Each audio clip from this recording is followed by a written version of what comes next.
जाताना बरोबर काही नेणार नाही. हे जरी सत्य असलं तरी खात्यात बऱ्यापैकी शिल्लक असली की जरा बरं वाटतंय. वाटेत कुणी दीनदुबळा असह्य दिसला की 4 नाणी त्याच्या हातात टेकवताना मनाला खूप बरं वाटतंय.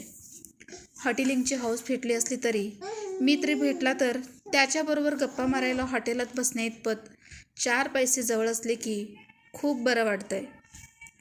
कपडा लत्ता दागदागिने नकोसे वाटू लागले तरी मुलांबाळांसाठी नातवंडांसाठी मनाजोगा खर्च करण्याइतपत ऐपत असली की खूप बरं वाटतंय. बरोबर काही न्यायचं नसलं तरी शेवटपर्यंत हातात 4 पैसे खुळखुळत असले की कसं मनाला बरं वाटतंय. साठी पार केली तर अजिबात वाटत नाही असं कोणी म्हटलं की खूप बरं वाटतंय. घरी कोणी आपली वाट पाहत आहे हे जाणवलं की जरा बरं वाटतंय.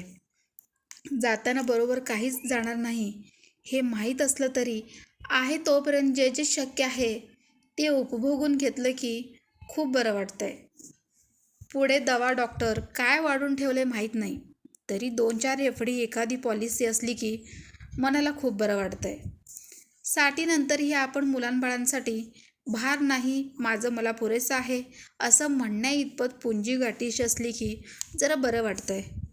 मी मेल्यावर मला काय करायचंय असं म्हटलं तरी जाताना दुसऱ्यांसाठी काही शिल्लक ठेवून गेलं की जाताना जरा बरं वाटतंय.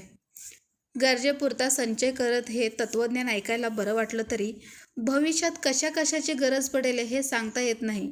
म्हणून सगळं काही इथंच राहणार, जाताना आपल्याबरोबर काही नेता येणार नाही हे जरी खरं असलं तरी अंगात ऊब आहे तोपर्यंत खिशाला जरा बरं वाटतंय.